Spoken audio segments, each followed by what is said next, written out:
Bonjour, aujourd'hui nous allons voir le module 11, les vecteurs. Tout d'abord, quelques définitions. La grandeur, c'est la mesure du vecteur. Donc ici, c'est de 4 cm. La direction, c'est le 35 degrés, c'est l'angle à quel le vecteur est projeté.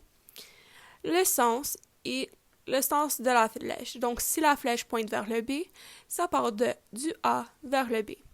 L'orientation est la direction plus le sens. Donc, dans ce cas, puisque si c'était dans un plan cartésien, ça se retrouverait dans le premier cadran. On fait 35 degrés plus 0 degré est égal à 35 degrés. Si deux vecteurs sont équivalents, c'est deux vecteurs qui ont la même grandeur, direction et sens. Si un vecteur est nul, c'est parce que sa grandeur est de 0. Et deux vecteurs opposés sont comme par exemple, vecteur AB est opposé au vecteur BA ou au vecteur moins AB.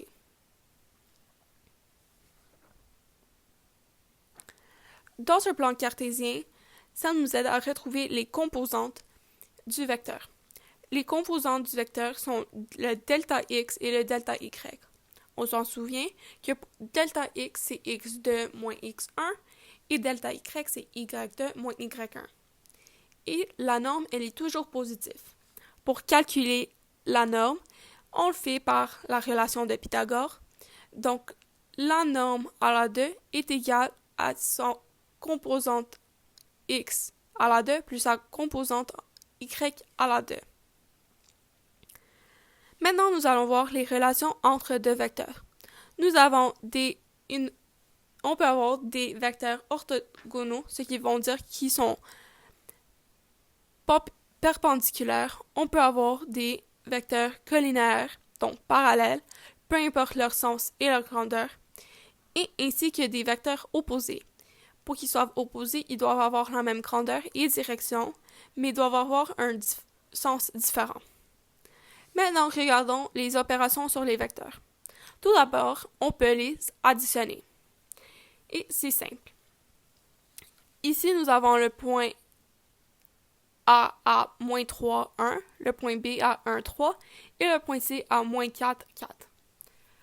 Le vecteur A à B a comme composante 4 et 2. Le vecteur BC a comme composante 3 et 7. Donc, si on veut additionner la composante AB plus BC, on l'écrit.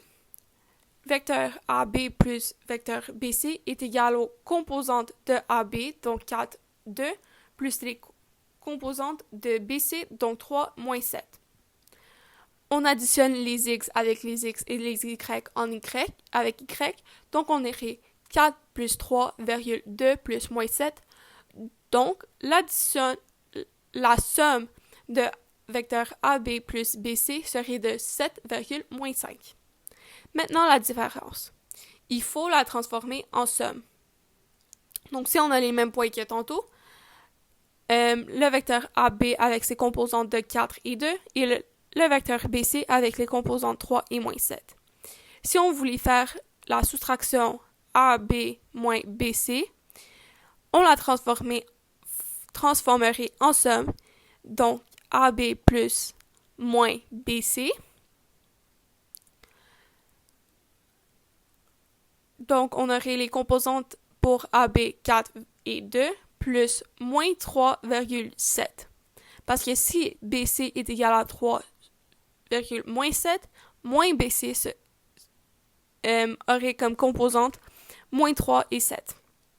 Donc, si on additionne les x avec les x et les y avec les y, on aurait une différence de 1 et 9. Maintenant, le calcul de la norme de la résultante. On va faire un exemple pour celui-là. Si la norme de U est égale à 7, puis la norme de V est égale à 10, et qui partage un θ de 140 degrés, on va calculer la somme de la norme U plus V. Non, on va calculer la norme de U plus V. Et pour ce faire, on va utiliser la loi des cosinus. La loi des cosinus, comme un petit rappel, c'est C à la 2 est égal à A à la 2 plus B à la 2 moins 2 AB cos de θ. Donc, la norme de U plus V à la 2 est égale à norme de U à la 2 plus norme de V à la 2 moins 2 fois norme de U fois norme de V fois cos θ. On remplace, donc on aurait 7 à la 2 plus 10 à la 2 moins 2 fois 7 fois 10 fois cos de 140. On obtiendrait 176,69. On fait sa racine carrée pour trouver que la norme de U plus V est égale à 13,29 cm. Le produit. Il y a deux formes. On peut trouver le produit de deux façons différentes. La première, c'est entre un scalaire et un vecteur. Un scalaire, c'est un chiffre, c'est un nombre. Donc, soit V est égal à, pas est égal à comme composante A et B, et que K est un scalaire, donc KV est égal à K, ouvre la parenthèse A, virgule B, qui est aussi égal à, si on faisait K fois A et K fois B. Donc, faisons un exemple. Donc, si V a comme composante 2,6 et que K est égal à 3, on va calculer KV. Donc, si KV est égal à K, ouvre la parenthèse A, virgule B, donc 3V est égal à 3 fois 2,6. Donc, 3V est égal à 6,17. Ensuite, nous avons le produit vecteur avec vecteur. Pour obtenir un produit scalaire, il y a deux façons de le faire. Avec les composantes, serait la première. Donc, si U est égal à comme composante AB et que V a comme composante CD, donc U fois V est égal à AC plus BD. Donc, on va faire un exemple. On va trouver le produit scalaire si U a comme composante 4 et 5 et que V a comme composante 6 et 3. Donc, vecteur U fois vecteur V est égal à 4,5 fois 6,3. Donc, on va multiplier les X avec les X et les Y avec les Y. Donc, on va voir 24 plus 15. On va les additionner ensemble pour avoir le produit de 39. Mais on peut aussi calculer le produit avec la norme. Et avec la formule U fois V est égal à norme de U fois norme de V fois cos de θ. Mais le θ doit être l'angle qui est partagé entre les deux vecteurs. On va faire un exemple. On va trouver le produit scalaire si U a comme composante 4,5 et que si V avait comme composante 6 et 3 et que θ est égal à 45. Donc, on écrit notre formule. Et puisqu'on n'a pas la norme des deux vecteurs, on va la calculer. Donc, la norme de U est égale à racine carrée de 4 à la 2 plus 5 à la 2, ce qui va nous donner 6,4. La norme de V est égale à 6 à la 2 plus 3 à la 2. Racine carrée de 6 à la 2 plus 3 à la 2 est égale à 6,7. On peut donc calculer le produit. Donc, 6,4 fois 6,7 fois cos de 45, ça nous donne un produit de 30,32 environ. Les propriétés des opérations.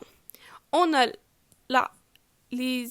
l'addition peut être commutative, donc ça ne dérange pas là dans lequel on fait l'addition parce que ça va toujours nous donner la même somme.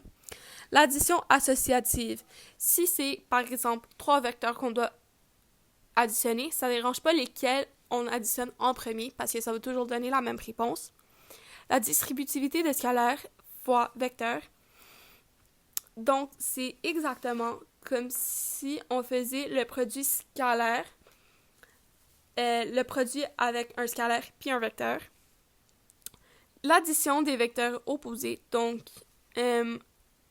vecteur AB plus moins AB est égal à 0.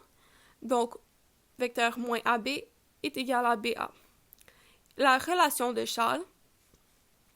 Exemple, si on faisait vecteur AB plus vecteur BC plus vecteur CD, le B entre le AB et le BC va s'annuler et le C entre le BC et le CD va s'annuler. Donc, on se retrouve avec le vecteur AD.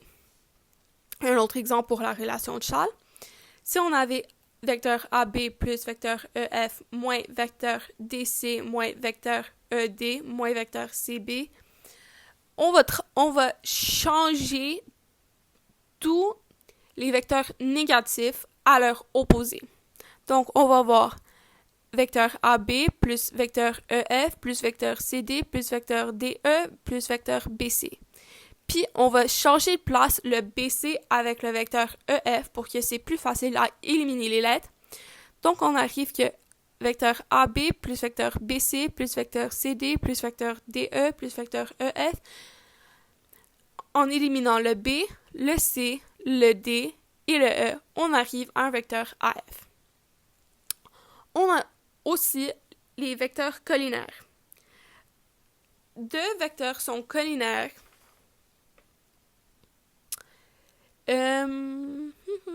Si on peut multiplier l'un d'eux par un scalaire pour trouver l'autre.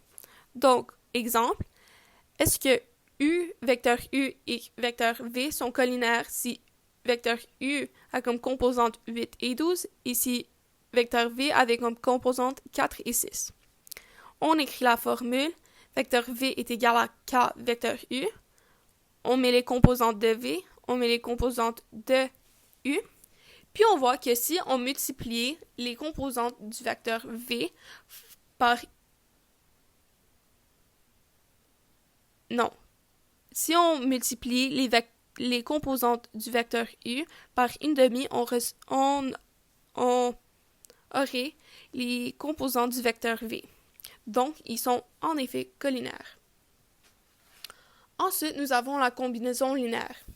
La définition pour celle-ci, c'est de définir un vecteur en utilisant d'autres vecteurs prédéfinis. Donc, un exemple, quelle est la valeur de A dans la combinaison linéaire W vecteur de W est égal à A fois vecteur de U plus 1 fois vecteur de V si vecteur U est égal à 2,2, vecteur V a comme composante 2 et 3, et si W a comme composante 4 et 5.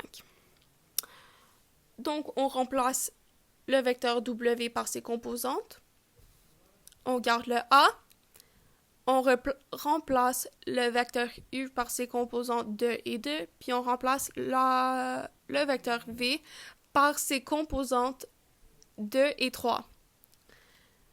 On distribue le A dans les composantes de U pour donc trouver la composante horizontale A.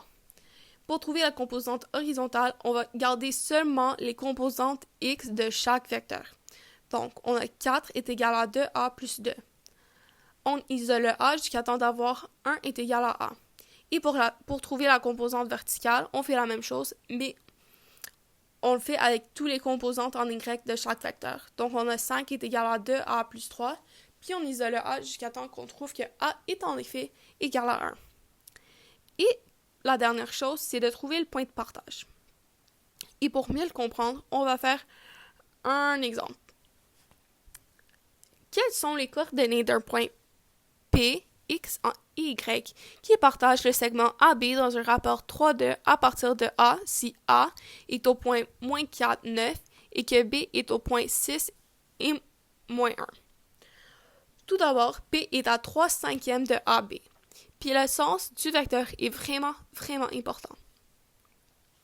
On va le trouver en faisant cette équation-ci. Le vecteur OP, O étant le centre et point étant le point qu'on cherche, est égal à OA, donc le centre OA, plus AP, donc AAP. On continue en remplaçant le AP. OP est égal à OA plus 3/5 de AB, puisque AP se retrouve à 3/5 de AB.